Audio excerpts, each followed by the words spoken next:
Hello, everyone. Good morning. Paulo, we don't get to see you today.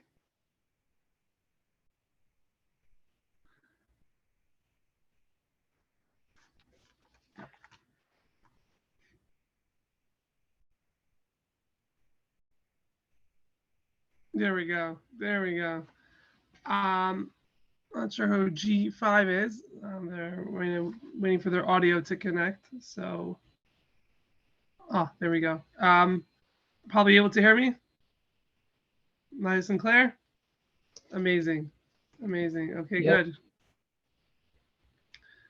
good. Um, Alrighty. So, we know that yesterday was Tisha B'Av, the fast of Tisha B'Av. So, one of the things people don't know is that already starting from the day before, midday, and Tisha B'Av, there's a law that you're not allowed to learn Torah.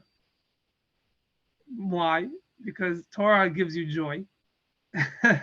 Learning Torah makes you happy, and it's a sad day. It's a fast day, so you're not allowed to. You're not allowed to learn Torah. That's the rule. That's the law. It doesn't mean anything. It means you can't learn parts of Torah that make you happy, but there are parts of Torah that make you sad. For example, learning the story of the destruction of the temple. Other things along those lines, you could definitely read Eicha. I mean, we do that in Shul. Things like that are okay, but the parts of Torah that give joy are not allowed. Therefore, it was a little tough today because to prepare for a class when I couldn't prepare on Shabbos afternoon, couldn't prepare Sunday. But thank God we have something, and I hope you guys find it interesting. Um, so here we go. Today's topic, we're going to talk about the laws of being a watchman, meaning, let's say you're going out of town. This happens often, at least in Palm Beach, that people will go out of town, but they have a dog, they have a cat, they have things at home, they have a plant. I don't know. Everyone has their thing, and when they leave, they don't want to take it with them on the trip, but they want to be able to. They want it to be taken care of, watched over. From different things, not to be stolen, not to get ruined, whatever the specific reason for that. So the so people will give it to someone to watch it for them. That's called a watchman. In Hebrew, it's called a shomer. A shomer means a guardian, someone that's watching over, protecting someone else's item. That's the topic we're going to learn about watchmen, their responsibilities, their obligations, etc. Obviously, we're not going to cover everything, but we're going to learn something interesting. So there is 4 categories of watchmen in halacha, in law, and you see it in the Torah, in Parshas Mishpatim, which is like right after the Jews receive the Torah. You have this Parsha Mishpatim, and it talks about the 4 watchmen, or 4 types, 4 different types of people, different stories. What does that mean? First example is a shomer chinam. A shomer chinam is someone that is shomer, he's watching, but it's chinam. Chinam means free. He's doing a favor. He's watching this pet, this plant or whatever is referring to, and he's watching it for free. He's doing him a favor. That's one category. Another person, very similar, he is watching it for someone, but he's watching it for a fee. He's getting paid for it. He's getting paid to watch the pet, take care of it, etc. In Hebrew, that's called a shomer sachar. Same word shomer, which means watchman, but sachar means reward. He's getting paid for it. Schar. He's getting paid for what he's doing. So he's being paid to watch the item. The next one that we have, the next category, is a socher. What does that mean? It's very similar to sachar. Socher means someone that's paying rent to use the item. Yeah, you have a classic example. Someone flies into town, and he has to rent a car or something like that. So he rents the car. On the one hand, he's using it. On the other hand, he also has to be careful. I think we all know the stress of scratching the rental car or whatever. being extra careful.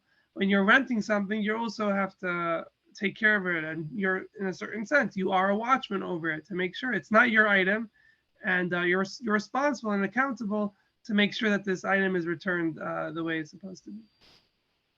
That is the third category. Socher. Again, socher is a renter. He's paying to have the item to use it. Fourth category is a shoel, which means someone that's borrowing something. So very similar to socher, that he's using someone else's item. Not only is he watching it, but he's using it. But here, he's not paying rent for it, he's getting it for free. The other guy is doing him a favor. It's like the opposite extreme. The first one we mentioned, shomer chinam, he's watching someone else's item for free. He's the one that's doing the favor. But here it's the opposite. The person that gave him the item, he's the one that's doing the favor. And the borrower, he's the one that's using it, getting to use it, and he's not even paying for it at all. Those are the four categories. Those are the four different types of watchmen. Now, why are these different categories important? So they have different laws. Yeah, and you can understand. They're who's doing who the favor, are they getting paid, not getting paid. These are all factors to tell you what their responsibilities should be. So the Torah says, and we'll start from the beginning, a shomer chinam, unpaid watchman, someone that's doing it for free. He's watching the item for free. So his law is that if something happens to the item, he's okay. He doesn't have to pay for it. What's the examples? Let's say the most extreme example. Let's say, and here we call it a onet, something that you could not have expected. A flood came to town and swept away the dog, or the cat, the plant, or the electricity was down in the whole city, and he couldn't give the plant its proper nurturing, whatever. The water supply was cut down, let's say, something that it was unavoidable. It's something that he couldn't have expected. So that case, and that's how the item gets destroyed or lost or damaged. Obviously, he's not to blame, and he's not responsible, and he's not accountable for the item. He doesn't have to pay for it. Again, how he proves that and things like that is another story. The basic idea is usually they'll swear. They'll swear that that's what happened, and the Torah will accept that. But that's the first category. Again, the shomer chinam, the person that's unpaid, his law is that first of all, he doesn't have to pay for any unavoidable accidents, anything that he could not have expected, and even something that he kind of could have expected. For example, it gets stolen or it gets lost. Those are two examples linked together: Gzela and Aveda. It's kind of like a middle ground. They're stolen or lost. It's not like unavoidable. There's things you could have done, obviously, to prevent it, but it's not like you were negligent. Someone broke into your house, or so you were trying to watch it, it just got lost somehow. You did your part and it still got lost. Those are things that he would also be exempt from payment. He would also not have to pay for those if that's what happens. It gets stolen or lost. Again, because he's doing the person a favor, he's not gaining anything out of it, so he never accepted that level of responsibility. But he will have to pay for the item that gets that something happens to it if he was negligent. Meaning, let's say, for example, he left the air conditioning off in the house, and then the pet, suffocated and whatever. I don't want to get any grueling stories, but whatever. Something where he didn't directly kill the pet, but he was very negligent that it led to the pet dying. Such a scenario, we call it pshia. Pshia is like is negligence. Now, if that happens, even though he's unpaid, he's doing this for free, he's doing a favor, he still has to pay. Because that's what you're doing. If you say, oh, I'll do you a favor, I'll watch it for you. When you're saying that, you're taking responsibility for the item. So you cannot be negligent. If you're negligent, it's almost like you went ahead and destroyed it yourself. You're taking on that responsibility, even though you're doing him a favor. And therefore, you would have to pay the person for his pet. yeah, or whatever the example you want to give. You left it out, you brought it to the park with you and you left it outside, when someone took it or things like that. Those are all negligence. You can't leave it out like just like that. So that's the law of a shomer chinam, a unpaid watchman, someone that's doing it for free. Then you have a shomer sachar. Yeah, someone that does the same thing, just that he's getting paid for it. What changes now that he's getting paid for it? What changes is that he's accountable and responsible if it gets lost or stolen. For sure, he has to pay if he's negligent. But even if he wasn't negligent and it got stolen or lost, he still has to pay, because that's why he's getting paid to do this. He's getting paid to watch the item, to take this extra level of responsibility and to give it extra protection, not just do the regular level, let's say, for example, not just lock your door at night, but like put it away in a hidden place in your house, so that even if someone breaks in, they won't get to the item, something like that. You're getting paid for that extra level of security. And if you didn't do it, then and it got stolen or lost, then the person has to pay for the item that was lost. That is the second category. I'll skip to the last one, a shoel. A shoel, we said, was a borrower, someone that borrows an item. He's not even paying for it. So such a person is responsible for everything. He's responsible to pay if he's negligent, for sure. Yeah, everyone's responsible. He's responsible to pay even if it was lost or stolen, which he wasn't negligent, but it did get lost or stolen. He still has to pay. And the novelty here is that even if something unavoidable happens that he could not have expected, he still has to pay. That is his law. There's one scenario where he wouldn't have to pay if it dies when he does what it was borrowed for. Meaning, for example, let's say you borrow a car to drive it to Miami, and it stalls on the way. Like it stalled because you were driving it. It's not like you took it off-roading. You went on some dirt road and whatever. Like it died while you were using it, while you were doing what you were supposed to do with it. Then that's the one case that he wouldn't be obligated to. But we're not going to get into that. Yeah, for now, there's three categories of obligation: negligence, stolen or lost, and unavoidable accidents. All of these three, a shoel, a borrower, is obligated to pay. Now, for purposes of later on in the class, I'll already tip you off now a little bit. The way to understand this responsibility that he's taking is simple to understand, I think, when you compare it to a loan. What's the whole idea of a loan? Someone loans someone else money, and the person can do whatever he wants with that money. He can, if he wants, he can burn the cash, literally put it in a fire. He can do whatever he wants. But when the time comes and the loan is due, he has to pay it, no matter what happens. Yeah, let's say, for example, you borrow, $10,000. Someone borrows $10,000, and a fire breaks out his apartment, and the money gets burnt out. The lender doesn't care. It's not his business. You have to, the person has to pay that $10,000 when the time is due, no matter what happens, even if it's unavoidable and it was not his fault at all or anything like that.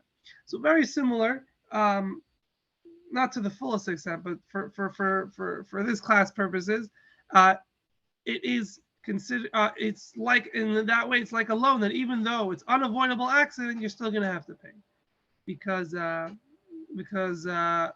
that's the responsibility for getting to use the item for free. That's the responsibility. So it's like a loan. Okay, now there's the fourth one that I skipped over, and this is where it's going to get a little more complicated.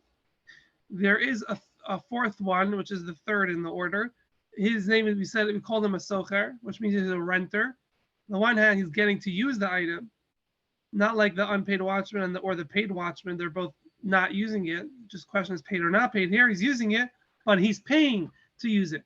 So, and the Torah, if you look in the verses in the Torah, it discusses these laws. It doesn't say clearly what his law is.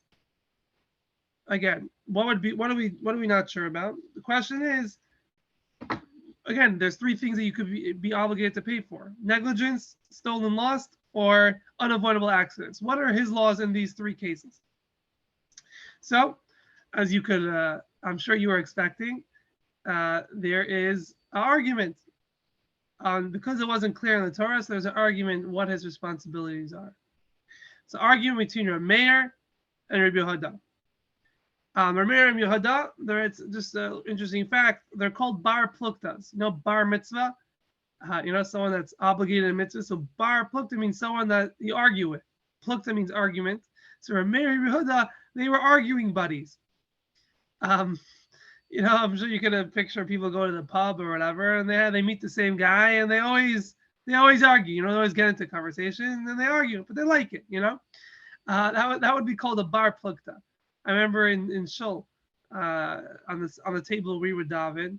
There's a little different setup in the Palm Beach synagogue, but there were the same two guys every week. They would sit at the same table, but always finish off with some sort of argument. They were arguing over something, but they would do it every week. So obviously they enjoyed it. But that would be an example of like a bar plukta. So Rameir and Yehuda, they very, very often, obviously they agree more than they disagree, but the disagreements were highlighted and put down in the Mishnah, etc. So they argued often, and they argue about what's the law with a renter. Rameir says that a renter is kind of in the middle. It's not like a borrower because he either gets to use it, he's paying for it.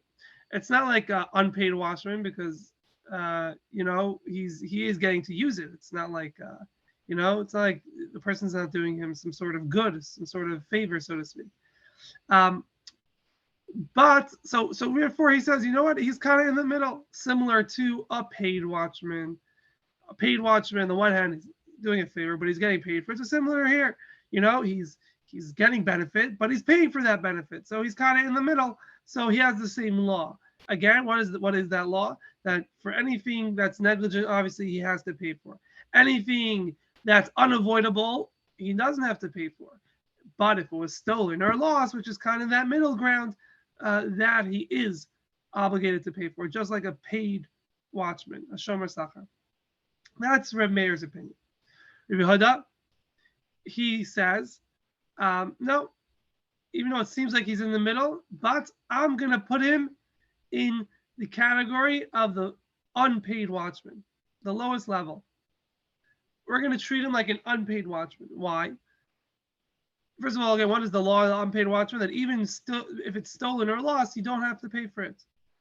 Why is he in that category? So he says, because look, he has to watch the item. Is he getting paid to watch it? No.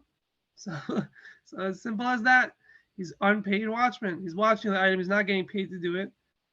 He happens to be paying also, right? But so not only he's not getting paid, he's paying. But for the payment that he's giving, he gets to use it. So that's like put on the side.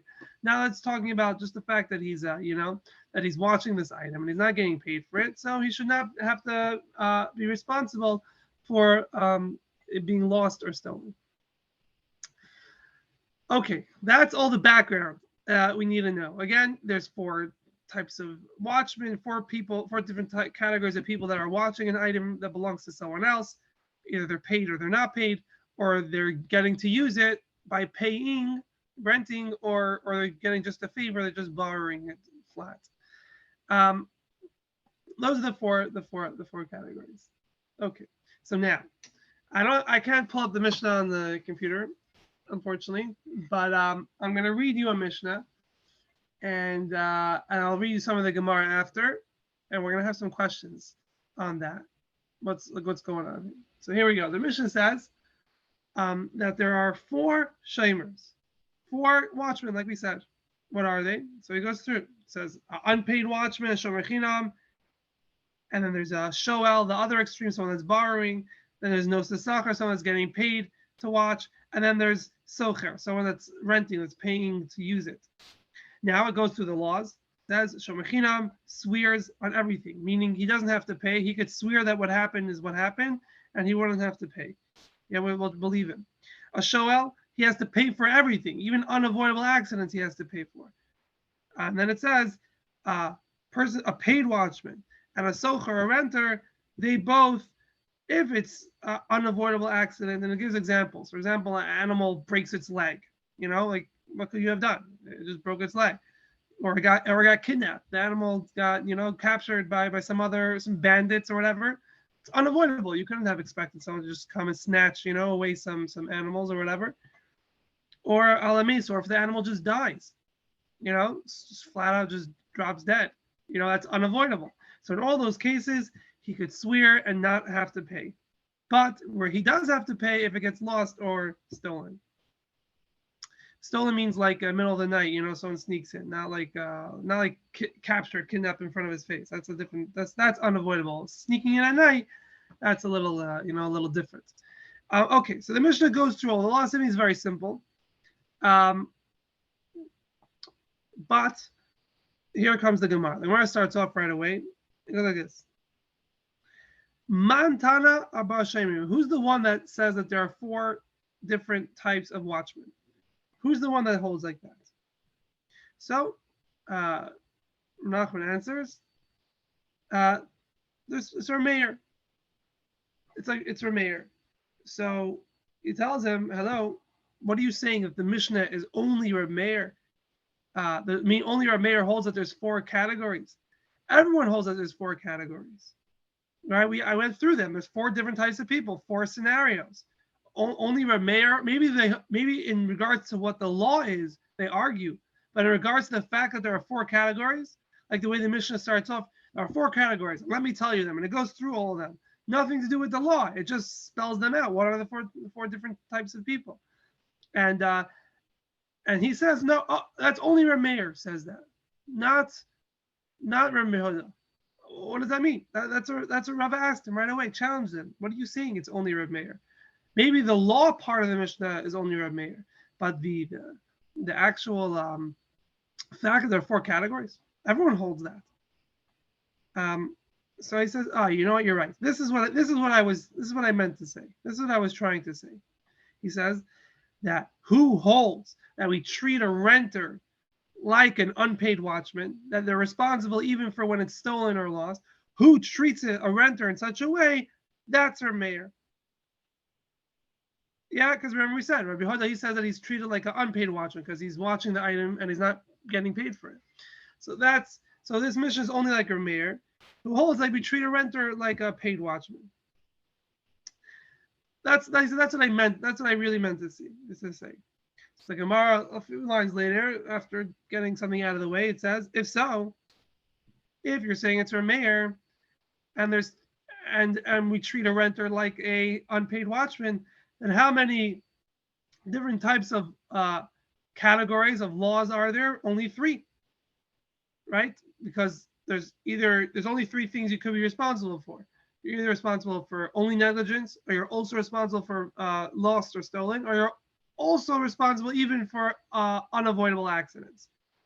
So those are only 3. Why are you saying there are 4? They're really 3. That's what the Gemara asks. If this Mishnah's or mayor, there's only 3, not 4. So Gemara right away answers, no. Very simple, like I'm sure you already have in your head, and I said this already before. There's 4 categories of people. There's 4 types of people. But the laws in category of law, meaning how many different sets of law are there? Only 3, because we treat a renter like a paid watchman. So he has the same law as him. So it looks like only 3 laws, but it's really 4 different types of people. Yeah, again, what are the 4 types? Either they're watching it for free, they're doing a favor, or they're getting paid to watch it, or they're getting to use it for free, or renting it, paying to use it. Those are 4 different types of people. So the Gemara answers are 4 types of people, but the law, in their laws, there's only 3 categories, because one of them, the renter, is treated like one of the other 3. Okay, that's the Gemara. Now, there's a lot of questions you could ask on this Gemara, because the Gemara says, remember, he said the Gemara opened up and said, who is the one that says that there are 4 categories? And he says it's your mayor. We say, what do you mean? Everyone holds those 4 categories? So he says, you know what I really meant to say? What I was really trying to say was, who holds that a renter is like a paid watchman? So seemingly, what happened here is we changed the whole question. The question was originally, who holds that there are 4 categories? right? And he said it's for mayor. Now he said, no, everyone holds his 4 categories. What I was asking was who treats a renter like a paid watchman? That to me, and I'm sure to you, seems like a totally different question. Not who holds our 4 categories. Rather, the question is who treats a renter in this way, right? So how does the Gemara say, oh, this is what I really was trying to say, as if I'm saying the same question just in different words? It's a totally different question. Again, the question originally was, who says that there are 4 categories? And now the question is, who treats a renter like a paid watchman? Yeah, and almost to the other extreme. The Gemara says later that's really only 3 categories, not even 4. Not only it doesn't fit with what the Gemara started off with the question who holds our 4. Seemingly in the conclusion of the Gemara there are only really 3. Yeah. So how is he saying? Oh, that's what I really was saying the whole time. Yeah, and the words hacha kamina hachi. This is what I was kamina, what I was saying to you. It's not. It's a totally different question. So that's one of the clear questions that are asked on this Gemara right away. There are a few other questions, but we'll stick with that main question, and for that we're going to answer like this. How do you look at this renter? Yeah, so we said according to Rabbi Yehuda, it's very simple. He's watching an item. He's not getting paid to watch it, so we treat him like an unpaid watchman. Okay, and fine. We'll put that on the side. What about Rameir? Rameir says that we treat him like a paid watchman. Why? Why do we treat him like a paid watchman? So there's 2 ways to understand that. There's 2 ways to understand this. So you can understand like this. Either you could say, you know what, he's getting to use the item, right? So he definitely has some level of responsibility. And he's paying to use it also. So we could say like this, you know what, he's paying to use it. And he's also adding a little payment by the fact that he is watching it. So the fact that he's obligated to watch is almost like something he took upon himself as part of his rent, and therefore we don't treat him just like a regular unpaid watchman. We treat him like a paid watchman because he's getting to use it, and part of his payment is that he's going to be bumped up a level, even though he's not getting paid to watch it, but he has extra responsibility as part of his rent almost. That's one way to look at it. Because again, Rabbi Yehuda holds he's not getting paid, so it's very simple, very straightforward. But no, Rabbi Meir says, but he takes extra responsibility because that's as part of his rent. That's one way to look at it. So another way to look at it is the opposite. Meaning, according to this way, he really is unpaid, but he's a step up above unpaid because as part of his rent. There's the other way of looking at it, the opposite way. Really, he's like a borrower, and he's just a step because he's paying instead of a borrower gets it for free. He is paying to use it, so he's a step down. Because he's paying, we bump him down a level, but really he's like a borrower. Well, again, how do we understand a borrower? What was the whole idea? If you get to use something, then it's just like a loan, right? And you're responsible for everything. Even if it's unavoidable accidents, you have to give me what you borrow, just like money. Yeah, example you give with money. When you borrow money, you can spend it whatever you want. If it gets burnt in a fire, you still got to pay the loan, still got to pay the debt, even if it was unavoidable. Similar here, because you get to use it, because the borrower gets to use the item, so he has to give it back. And if there was an unavoidable accident, then he's gonna have to pay for it. And so too, you could say about a renter. He gets to use it, he has to give it back. That's the whole idea. You get to use someone else's thing, you have to give it back. You're responsible to give it back no matter what.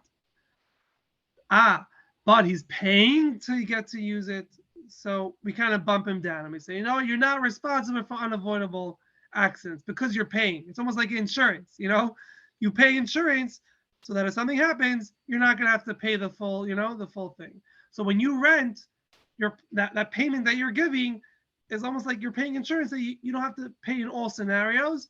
You don't have to pay out in all scenarios, and something unavoidable happens, you'll be exempt. You'll still have to pay for it if it gets lost or stolen, but not something unavoidable because you're paying for it. Again, so the two ways of looking at it are: is he really a renter? What do we look at him like? Do we look at him like someone that's unpaid?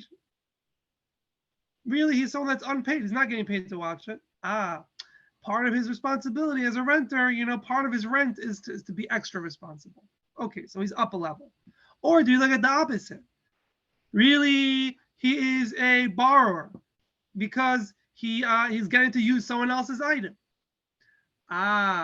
He's paying for it. Okay, so we'll bump him down a level, and he won't be responsible if something unavoidable happens. But I'll still be responsible for if it gets lost or stolen. Those are the two ways of looking at it. So to answer the question we said before, we're going to say that he actually is like a borrower, and just because he's paying rent, so he goes a step down. How is that going to help us? So, like this. When we say, who are 4 categories of watchmen? Yeah, that was the original question in the Gemara. Let me take a step back first. I'll do it the simpler way. Okay, again, so if we would understand, let's talk according to Rabbi Yehuda, who he holds that we treat a renter like an unpaid watchman. Very simply, why? Because he's watching the item, he's not getting paid for it, so that's who he is. According to that way of looking at it, not only is a renter's law the same as an unpaid watchman, but he actually is an unpaid watchman. It's not just that we treat him like he's unpaid, he actually is unpaid. That's the way we understand it. But once you say that, no, really, he's something else. Yeah, but because he's paying, let's say for example here we said, oh, really, he's a shayel, really, he's a borrower because he's getting to use the item. He's paying rent, so we bump him down. That's a whole new category. That's already a whole new category. On the one hand, he's a borrower. On the other hand, we treat him like something else. So it's kind of like a new category that we didn't have before. Specifically, according to Reb Meir, if you understand it in the way we explained it, that really he's a borrower, and we just bump him down. Now we could see that it's 4. It's 4 separate categories. It's actually 4 separate categories. Again, in other words, everyone agrees that in law there's only 3 levels of responsibility. It's either only negligence, also stolen or lost, or you even have to pay unavoidable. So in law there's only 3, but in the categories of people, how many categories of people are there? So according to Rabbi Yehuda, there's only 3, because a renter is the same exact as an unpaid watchman. They're both not being paid to watch, and they're watching it. So they're literally the same thing. But according to a mayor who says, no, we treat him like a borrower. Sorry, we look at him like a borrower because he's getting to use it, but we treat him like a paid watchman because he's paying to get to use it. So that's a whole new category of a person. So that helps us understand. The opening question of the Gemara was, who is the one that says that there are 4 categories? And he answered it to a mayor. And so then when the Gemara asks, what do you mean? Everyone holds there's 4 different types of people. I mean, look at it. There's 4 different cases. So he says, no, you're not understanding what I'm saying. What I meant to say was, who treats a renter not like an unpaid watchman? Sorry, not only treats him, who doesn't look at a renter like an unpaid watchman? That's Rameir. Rabbi Yehuda, he looks at him the same exact as an unpaid watchman. So he can't say there are 4 separate categories of people. It's specifically a mayor who says that we treat renter like a paid watchman because really he's a borrower, but he's paying rent. So we drop him down. That's a 4th category of a person. Even though his law is the same as a paid watchman, he really is a borrower. So it's very different. That's a 4th category. That's what I was really asking. That's the way to understand the continuation of the Gemara. Again, our question was, what do you mean? It's very different questions. First, you asked who holds our four categories. Then we said everyone holds as four different people. So he said, no, I really meant who treats a watchman, who treats a renter like a paid watchman. Two separate questions. Who holds four categories, or who holds that he gets treated like a paid watchman? According to what we said, no, it's the same thing. Rabbi Huda can't hold that there are four categories because he treats a renter like an unpaid watchman because he is unpaid. So when he was asking who holds our four categories, in other words, he was asking who looks at a renter in this unique way, not like an unpaid watchman, who holds that he's a different category, and that is Rav Meir. That is the basic idea I wanted to speak about today. Let's see if there's anything else I wanted to add. Oh, so then the Gemara at the end, and we'll finish off with this. The Gemara at the end asks, one second, according to what you're saying, there aren't four, there are only three. That's the Gemara asks at the end. If you want, by the way, if you put your email in the chat, then I'll be able to send you this piece of the Talmud so you could look it over and it'll be very clear what I'm saying. Also, if you want me to send before the class, send what I'm going to talk about, which I know is very helpful. You could also send me your email, and I'll be able to do that.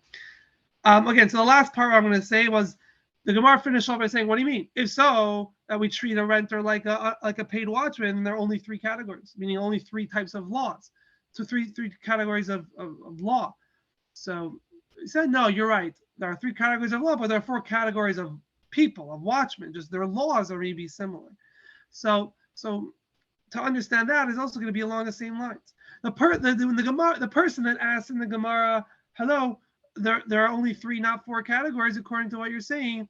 In his mind, he looked at it like a renter is really like an unpaid watchman.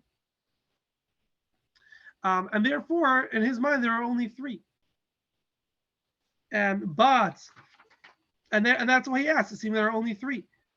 And the fact that he gets to use it is like getting payment for it. So he actually is like a paid watchman. He gets to use it, so he's getting paid to watch it. And what's the payment that he gets to use it? That's how he looked at it. And that's why in his mind, it's literally the same thing as a paid watchman.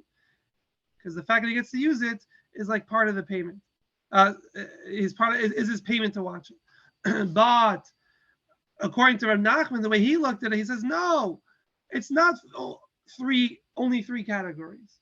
And a renter is just like a paid watchman. No, they're really four categories. They're really actually four categories. Just in law, we treat a renter like a paid watchman. But in category, there are actually four separate categories. I didn't have time, unfortunately, because of the limited time I had to prepare. I couldn't find a nafkamina, which means anytime you want to create a distinction, you also want to have a reason, like a way it plays out in law.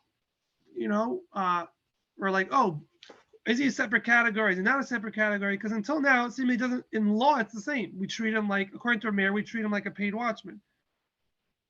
Who cares how we look at him? Like, if he's really like a borrower, or he's really like an unpaid watchman. Who really cares? It needs to play out in law. So you find a case where if you take now the law would be different here. I don't have it clear. I didn't have time to look it up. Maybe I'll mention it next time when I had a little, if I could research a little more. But I think this was you see like a nitpicking. It's not just about the law. It's about how you look at it.